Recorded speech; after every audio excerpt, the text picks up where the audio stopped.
오늘 이 시간 우리 하나님 아버지께서 우리에게 주시는 말씀은 고린도후서 1장 3절에서 4절 말씀입니다. 고린도후서 1장 3절에서 4절 말씀. 하나님 아버지께서 오늘 이 말씀을 바로 나에게 주시는 말씀임을 믿으면서 우리가 믿음의 고백으로 이 말씀을 함께 읽도록 하겠습니다. 시작. 찬송하리로다. 그는 우리 주 예수 그리스도의 하나님이시오 자비의 아버지시오 모든 위로와 하나님이시며 우리의 모든 환난 중에서 우리를 위로하사 우리로 하여금 하나님께 받는 위로로서 모든 환난 중에 있는 자들을 능히 위로하게 하시는 이시로다. 아멘. 오늘도 사랑과 은혜가 넘치는 예수 비전교회 예배에 참석하신 여러분을 주님의 이름으로 환영합니다. 아멘.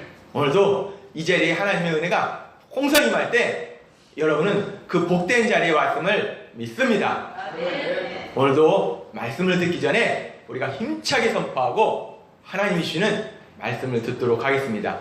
내게 능력 주시는 나의 주님 안에서 내가 모든 것을 할 수 있느니라. 다 같이 선포하겠습니다. 내게 능력 주시는 나의 주님 안에서 내가 모든 것을 할 수 있느니라. 아멘. 우리가 이 땅에 살아가는 거 세상 사람이 볼 때는 뭐 예수님 믿는 게 대단하겠어? 대단합니다. 세상 사람은 자기가 가진 작은 물질과 능력과 지식을 의지하지만 우리는 이 땅을 창조하신 전능하신 하나님, 그 하나님이신 그 무한하신 능력, 그 능력을 우리에게 주셔서 하나님의 능력으로 승리한 삶으로 우리 주님 인도하실 걸 믿습니다. 어떤 교회에 40대 초반에 한 젊은 남자 집사님이 있었습니다. 이 집사님이 세상적으로 상당히 성실하고 또 신실한 믿음을 지녔기 때문에 교회에서 이분에게 집사의 직분을 주셨고 그래서 열심히 교회에 충성하면서 참 좋은 일꾼으로 생활하고 있었어요. 근데 이 교회 목사님이 이 집사님을 볼 때 뭔가 이 집사님이 뭔가 좀 이상하다. 뭔가 이상할까? 뭐가 이상한가? 계속 뭔가 이상하다는 걸 느꼈어요. 그러면서 기도 중에 주님이 주신 감동이 있었습니다. 그래서 어느 날 이 집사님한테 예배가 끝난 후에 잠깐 얘기 좀 하자고 그래서 같이 얘기를 했습니다. 그러면서 말씀드렸어요. 집사님, 전 집사님이 참 좋습니다. 신실한 믿음의 삶을 사시는 집사님 보는 게 너무 기쁩니다. 그런데 집사님한테 한 가지 궁금한 게 있어요. 그러니까 집사님이 말씀하십니다. 감사합니다, 목사님. 근데 저한테 뭐가 궁금하세요? 목사님이 말씀하십니다. 집사님, 근데 집사님이 대표 기도할 때 집사님이 하나님을 부르면서 대표 기도하는데 근데 왜 한 번도 하나님을 아버지라고 집사님은 말씀하시지 않으세요? 목사님 물으셨습니다. 그랬을 때 이 집사님이 표정이 바뀌면서 당황하면서 그게 하다가 결국 이 집사님이 울음을 터뜨리십니다. 그러면서 이 집사님이 이제까지 자기 마음속에 꽁꽁 숨겨두었던 자기 어린 시절 이야기를 목사님에게 하십니다. 사실 제가 아들만 내신 집안의 장남입니다. 근데 동생들은 머리가 좋아서 학교 다닐 때 전교에서 다 1, 2등을 했어요. 근데 저는 전교는커녕 반에서 그냥 중간 정도, 그 정도 성적밖에 나오지 않았습니다. 그렇게 지내고 있었는데 그러다 어느 날 아버지께서 저에게 잊을 수 없는 상처를 주신 적이 있습니다. 제가 초등학교 5학년 때 일입니다. 가족이 다 모여서 식사를 하고 있는데 언제나 말씀이 없으셨던 아버지가 그날따라 말씀을 하시는 거예요. 어제 길을 가는데 셋째 선생님을 만났는데 셋째가 전교 1등 했다고 하더라. 야, 잘했다. 야, 너네 성적표 나왔지? 한번 성적표 좀 가져와봐. 그래서 우리는 모두 성적표를 가져갔습니다. 그랬을 때 그 성적표를 보면서 막내 성적표를 보니까 막내 성적표는 100점이 많은 거예요. 그러니까 아버지가 얘기합니다.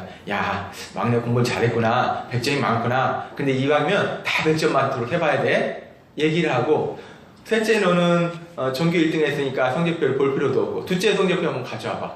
둘째 성적표를 딱 보니까 둘째 성적표는 거기에 전교 2등인 겁니다. 그러니까 아버지가 막 혼내키는 거예요. 야, 전교 2등이 뭐야? 열심히 해서 형처럼 전교 1등 해야지. 앞으로 1등 해? 라고 얘기를 합니다. 그러고서 이제 이 큰아들의 장남인 이 집사님의 성적표를 받아봅니다. 그리고 집사님의 성적표를 받아봤을 때 이 아버지가 얘기합니다. 이게 뭐야?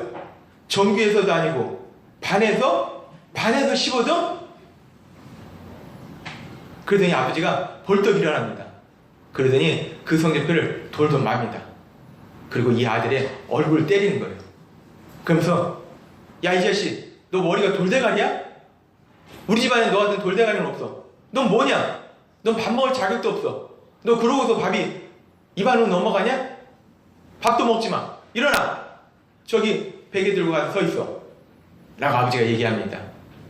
그래서 베개 들고 서 있는데 아버지가 동생들한테 다가가서 얘기합니다. 야, 너네는 밥 먹어도 돼. 그리고 저거 니네 형이라고 부르지도 마. 그 순간 그 마음에 수치스러운 감정으로 마음이 얼어붙습니다. 성적이 반에서 중간했다고, 밥벌레라고, 밥 먹을 자격도 없다고, 더군다나 그 동생들한테 형이라고 부르지도 말라고 얘기하는 그 소리를 들었을 때 이 집사님의 마음속에 씻을 수 없는, 잊을 수 없는 상처가 되고 큰 분노가 이 집사님의 마음속에 생겼던 겁니다. 이 집사님이 과거에 어린 시절 얘기하는 그 순간에도 그때가 생각나서 분노로 몸을 떨면서 이 집사님이 울면서 이야기를 합니다. 우리가 세상을 살다 보면 누구나 이 마음에 상처가 있습니다.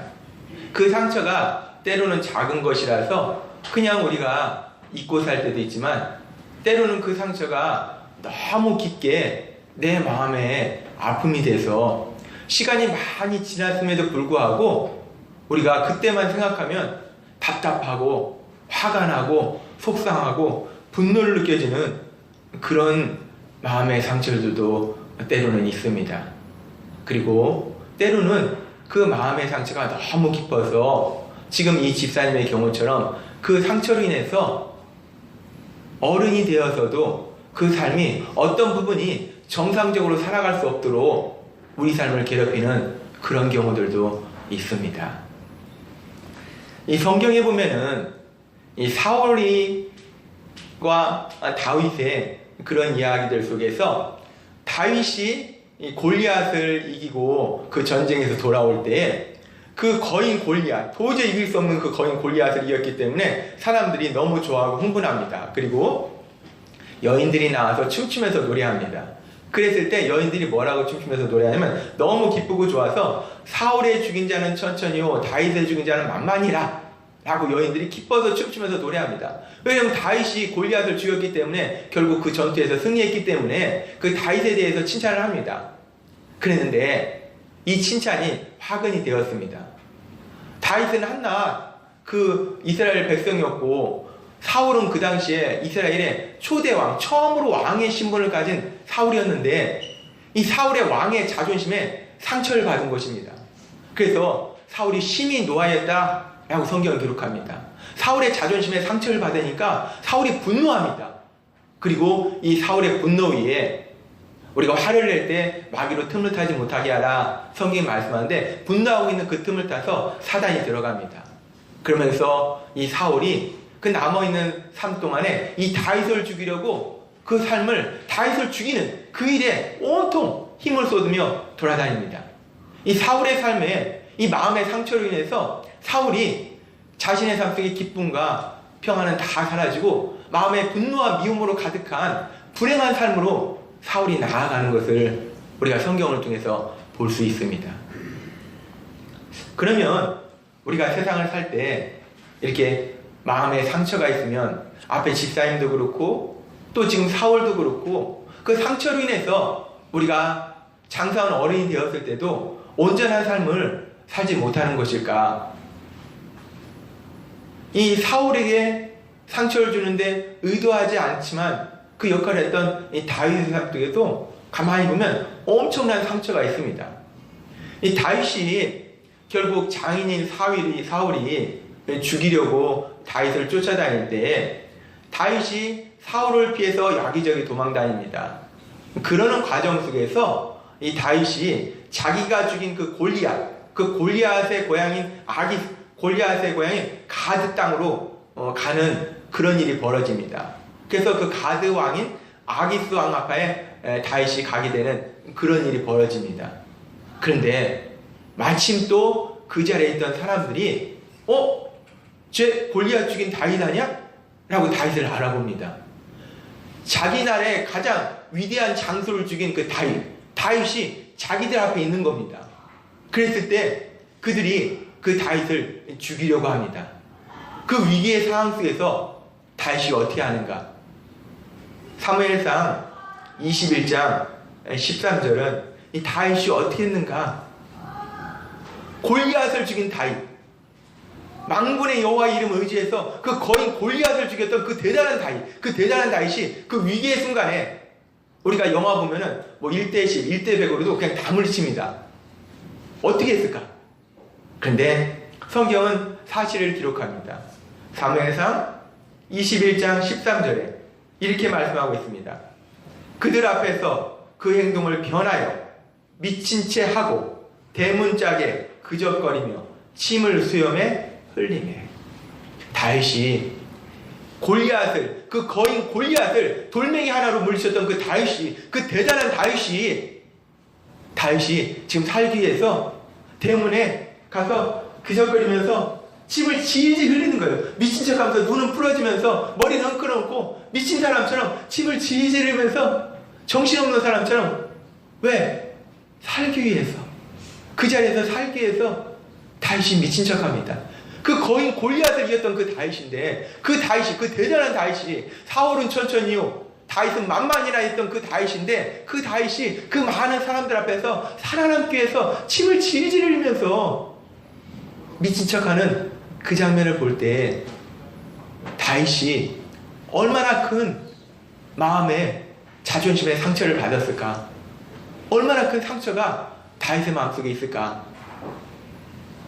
그런데 지금 다윗이 이런 상황을 통해서 엄청나게 마음의 상처를 받았고, 그 상처로 인해서 다윗도 사울이나 앞에 우리가 얘기한 집사님처럼 그 삶이 정상적인 삶에서 벗어날 것 같은데, 성경은 그 다음에 바로 나오는 말씀에 보면 좀 이상한 말씀들이 이어집니다. 전혀 의외의 말씀들이 이어집니다. 이렇게 미친 척해서 그 자존심까지 상해가면서 살아남은 다윗, 그 다음에 어떻게 사는가? 바로 사무엘상 22장 1절부터 2절에 보면 이렇게 말씀합니다. 그러므로 다윗이 그곳을 떠나 아둘람굴로 도망하며 그 형제와 아비의 온 집이 듣고는 그리로 내려가서 그에게 이르렀고, 환난당한 모든 자와 빚진 자와 마음이 원통한 자가 다 그에게로 모였고, 그는 장관이 되었는데 그와 함께한 자가 400명 가량이었더라. 다윗은 마음의 상처로 인해서 그 삶이 정상적인 삶에서 벗어나지 않을까라고 생각되는데, 오히려 지금 다윗은 큰 상처를 받았음에도 불구하고 환난당한 자, 마음이 원통한 자, 마음이 상한 자들을 오히려 위로하고 그들에게 소망을 주는 지도자로서의 삶을 사는 그런 모습을 성경은 기록한다는 겁니다. 지금 그러면서 다윗은 시편 34편에 보면 다윗이 이 아기스 왕 앞에서 미친 척 하다가 떠나서 지은 시가 시편 34편이에요. 그렇게 자존심이 상한 상태에서 지은 시가 시편 34편이에요. 근데 이 시편 34편에 1절부터의 말씀에 보면 놀라운 고백을 합니다. 어떤 고백을 하는가? 시편 34편 1절에 다윗은 이렇게 고백합니다. 내가 여호와를 항상 송축하며 그를 송축함이 내 입에 계속하리로다. 아멘. 도저히 지금 상황에서 여호와를 송축할 상황이 아닌 것 같은데, 마음에 큰 자존심의 상처를 받았는데 그 일이 있으니 왜 다윗은 여호와를 내가 송축한다, 내 입에 여호와를 송축함이 가득하다라고 다윗은 고백한다는 겁니다. 지금 이 상황을 보면서 사울도 마음의 상처를 받았고 다윗도 마음의 상처를 받았어요. 근데 그 상처를 받은 이후에 사울과 다윗의 삶이 전혀 다른, 전혀 반대 방향으로 나아가는 것을 우리 성경을 통해서 본다는 겁니다. 어떻게 똑같이 그렇게 마음의 상처를 받았는데 이렇게 다른 방향으로 나아갈 수 있을까? 특별히 마음에 큰 상처를 받았는데도 불구하고 소망의 삶으로, 더군다나 다른 사람들에게 소망을 주는 그런 리더의 삶으로 나아갈 수 있을까? 과거에 안 좋은 기억에 사로잡혀서 살고 싶은 사람은 없습니다. 누구나 안 좋은 상처, 마음의 상처가 있으면 그걸 떨쳐내려고 몸부림을 칩니다.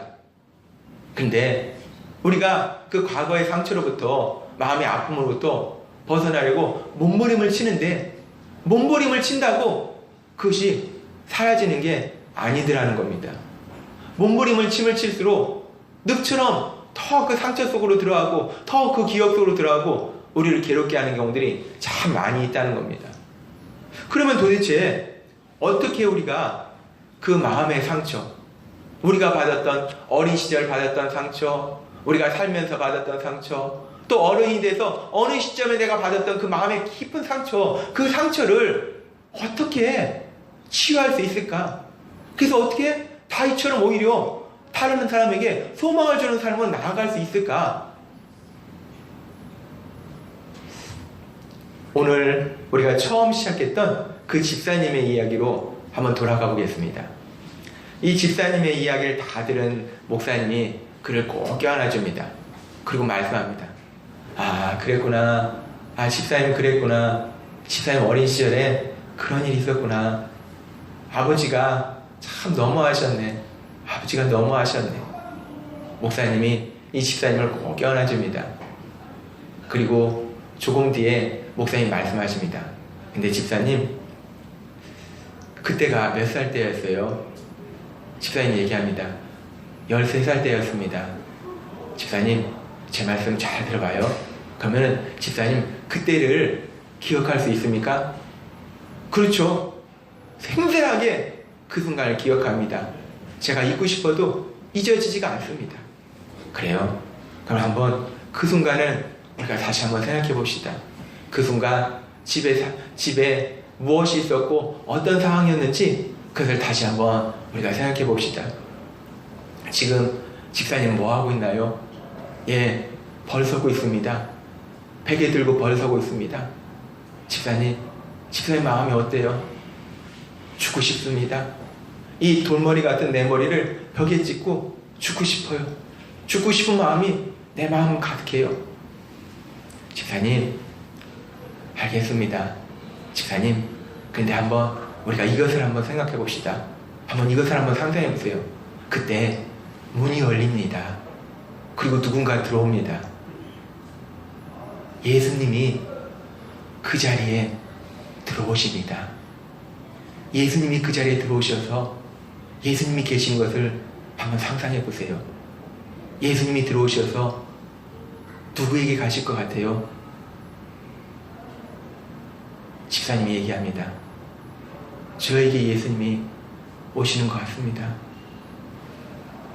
예수님이 집사님한테 오셔서 뭐라고 말씀하시나요? 저에게 이렇게 말씀하실 것 같아요.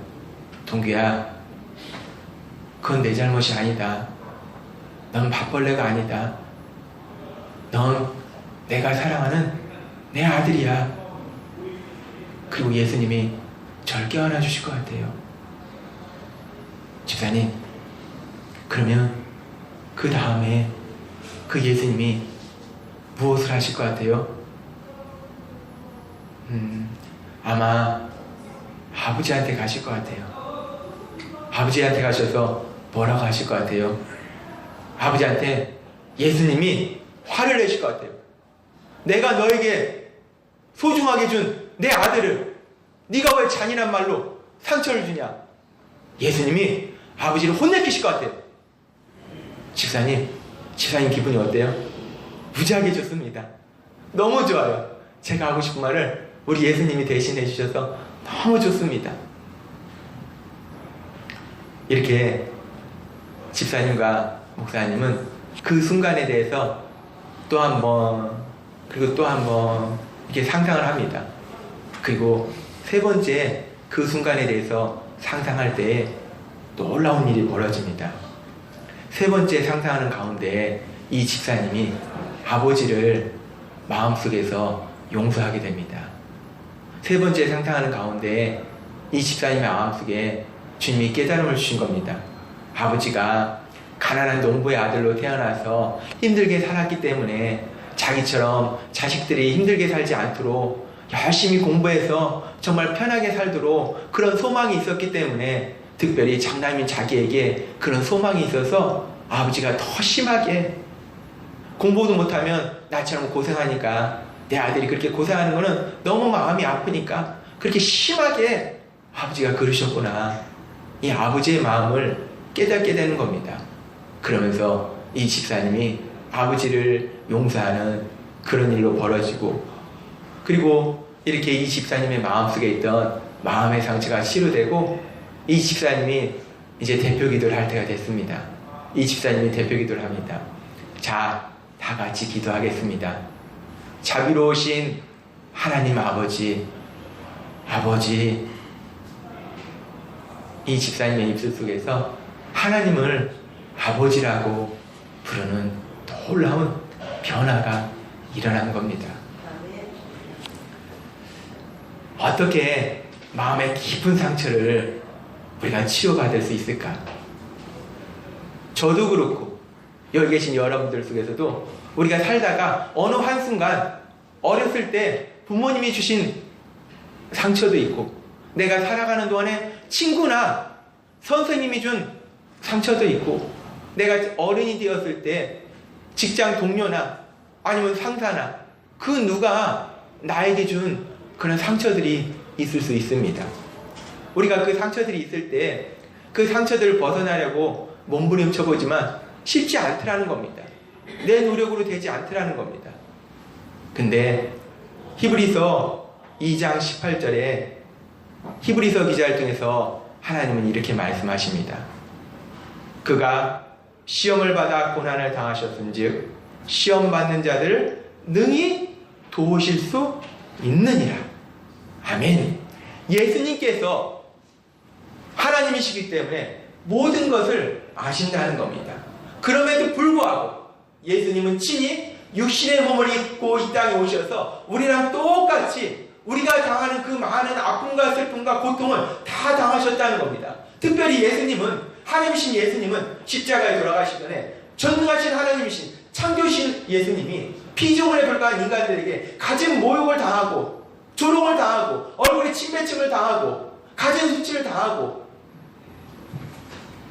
채찍에 죽도록 맞고 우리가 이 땅에서 체험할 수 있는 그 어떤 아픔과 상처보다 더 엄청난 아픔과 상처를 우리 예수님이 체험하셨다는 겁니다.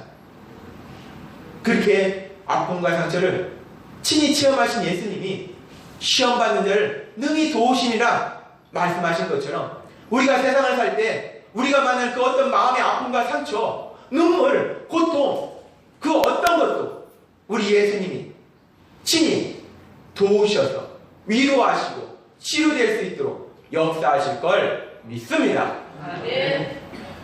우리가 이 땅을 살아가면서 과거의 상처, 이 과거의 상처, 지난 시간의 상처들, 그 상처들이 때로는 우리 삶을 왜곡하는데 지금 이 집사님의 경우에는 과거에 받은 상처를 예수님이 과거의 그 순간에 함께 하셨다는 그 상상, 그 상상을 가지고 그 상상이 놀랍도록 치유하는 그런 역사를 이룹니다.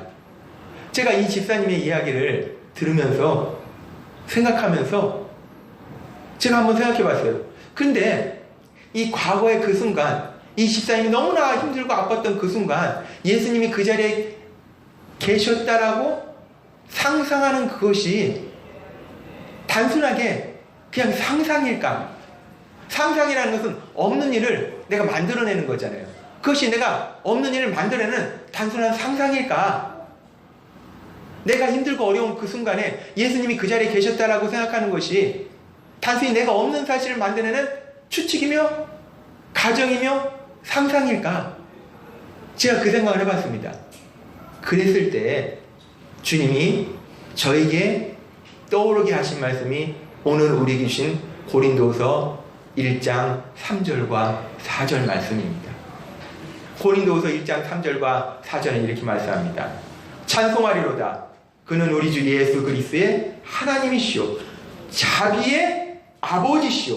모든 위로의 하나님이시며 우리의 모든 환난 중에서 우리를 위로하사 우리로 하여금 하나님께 받는 위로로서 모든 환난 중에 있는 자들을 능히 위로하게 하시는 이시로다. 아멘. 지금 이 성경에 보면은 하나님은 자비의 아버지요 위로의 하나님이신데 언제 위로하시는가? 놀라운 약속에 말씀하십니다. 모든 환난 중에 위로하사. 모든 환난 중에 모든 환난 중에 하나님이 위로하신다 라고 분명하게 성경은 여기 있는 우리에게 약속하심을 믿습니다. 마태복음 28장 20절에 예수님께서 하늘로 올라가시면서 제자들에게 또 예수님을 믿는 우리들에게 주신 놀라운 약속의 말씀이 있습니다. 예수님은 뭐라고 말씀하시는가? 마태복음 28장 20절에서 예수님 말씀하실 때 내가 세상 끝날까지 우리가 주님이 재림하여 주님 만나는 그날까지 너희와 함께 있으리라. 너희와 함께 하리라. 주님이 약속하셨다는 겁니다. 세상 끝날까지 우리 위하여 십자가에 피 흘려 하신 그렇게 우리를 사랑하시고 예수님이 여러분과 함께 하심을 믿습니다. 세상 끝날까지 우리와 함께 하신다 약속하신 그 예수님, 성령 하나님으로 우리 안에 거하신 그 하나님이 오늘 고린도후서 1장 3절에서 4절에 주신 말씀처럼 우리의 모든 환난 중에 우리가 너무나 힘들고 너무나 고통스러워서 혼자 울고 있다고 생각했던, 혼자 눈물을 흘렸다고 생각했던 그 순간조차도 우리 하나님은 함께 하셨고 우리 하나님은 우리 곁에 다가오셨고 내가 혼자 아무도 없는 곳에서 내가 이렇게 슬퍼하고 내가 이렇게 마음 아파하고 내가 이렇게 고통스러운 거 정말 아무도 모를 거야. 때로는 우리가 힘들고 어려울 때 부모님한테 갑니다. 그러나 우리가 장성에서는 부모님한테도 힘들고 어려운 거 얘기하지 않습니다. 내가 이렇게 힘들고 어려운 거 얘기하면 우리 어머니가, 우리 아버지가 얼마나 속상하시겠어? 얘기하지 않습니다. 그리고 혼자서 어딘가에 웅크려 앉고 혼자서 울고 있습니다. 혼자서 초라하게 눈물을 흘립니다. 나는 그렇게 혼자서 울고 있다고 생각했는데 그 순간에도 내 눈에 보이지 않지만 세상 끝날까지 너희와 함께 하리라 약속하신 그 예수님, 모든 환난 중에 위로하신다 말씀하신 그 예수님이 그 자리에 함께 하셨고 그 자리에서 울고 있는 나를 꼭 껴안아주시고 내 눈물을 닦아주시며 나를 위로하고 계셨음을 믿습니다. 오늘 주님은 우리에게 말씀하십니다. 모든 환난 중에 우리를 위로하시는 하나님, 우리와 함께 하시는 하나님. 아까 우리가 사울과 다윗의 삶을 봤습니다. 똑같이 마음에 엄청난 상처를 받았어요. 근데 사울은 그 상처로 인해서 그 삶이 왜곡됐습니다. 분노와 미움으로 가득하고 불행의 삶으로 나아갔어요. 그런데 다윗은 그 삶이 오히려 환난받는 자들, 지금 다윗은 이 고린도서 1장 3절에서 4절 말씀을 모릅니다. 다윗 시대에는 이 말씀이 없었습니다. 그런데 다윗은 이 삶을 살았습니다. 환난받는 자들 오히려 위로하는 삶을 살았다는 겁니다. 어떻게 똑같이 마음의 상처를 받았는데 다윗은 환난받는 자들을 위로하는 그런 삶을 살았을까? 다윗이 바로 이것을 체험했다는 겁니다.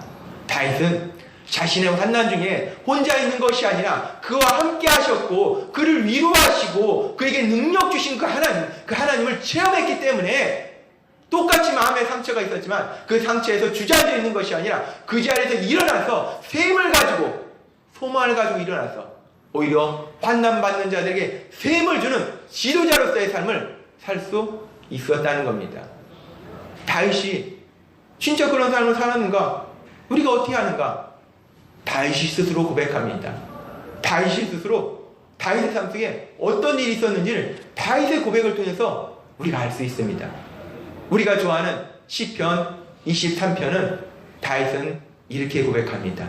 시편 23편 4절에서 다윗이 멋지게 고백합니다. 자기의 삶 속에 도대체 어떤 일이 있었는가? 내가 힘들고 어려운 그 순간에, 눈물을 흘리고 있는 그 순간에, 너무나 고통스러운 그 순간에 어떤 일이 있었는가? 다윗이 고백합니다.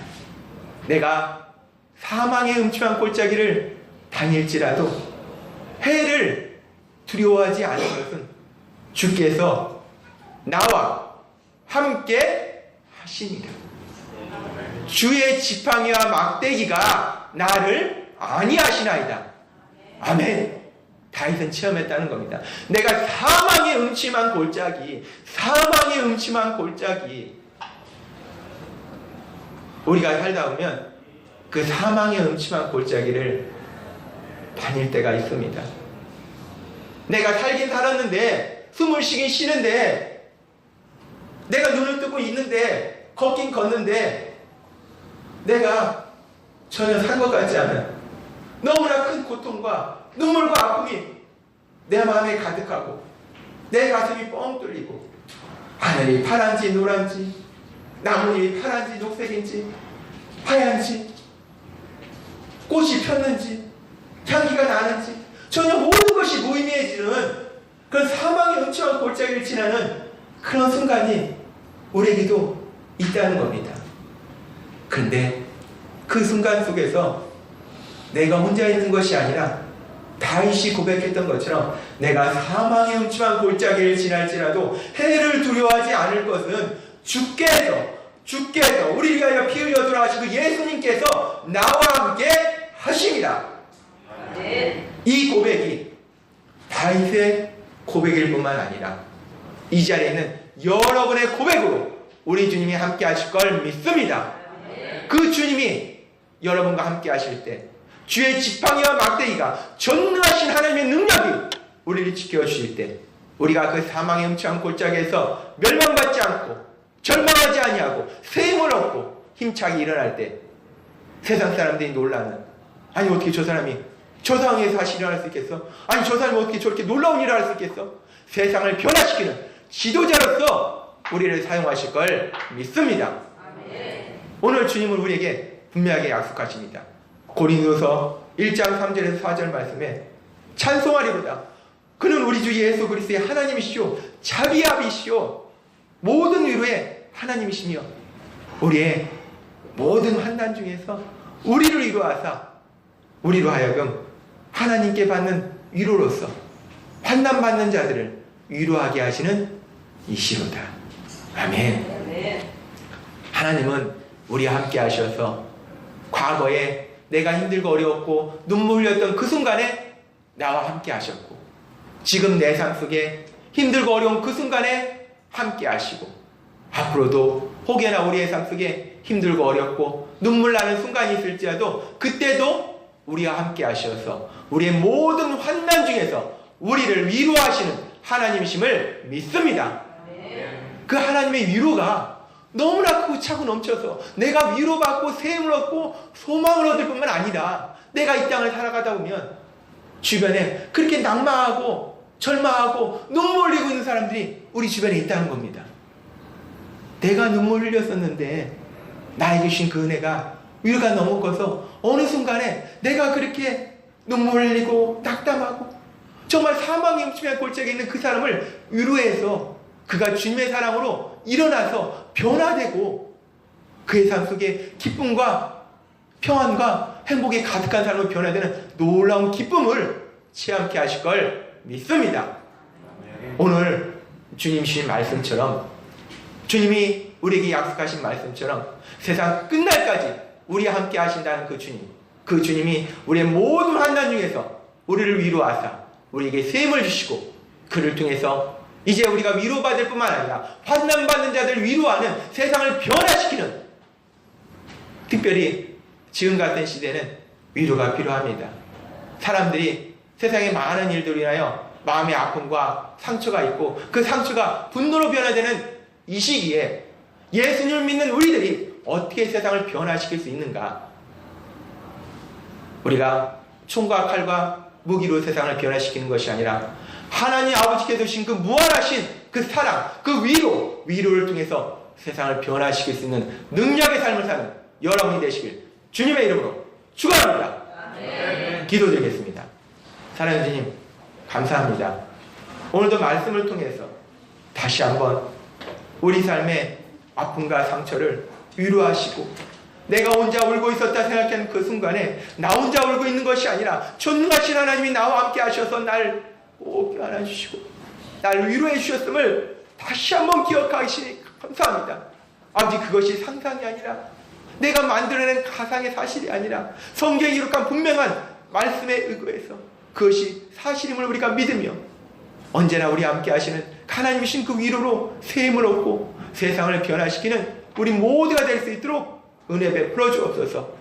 예수님의 이름으로 감사하며 기도드리옵나이다. 아멘. 이 시간 우리가 주여 한번 모시고 통성으로 기도하실 때 주님, 혹여나 내가 이제까지 살아가는 동안에 상처가 있었습니까? 아픔이 있었습니까?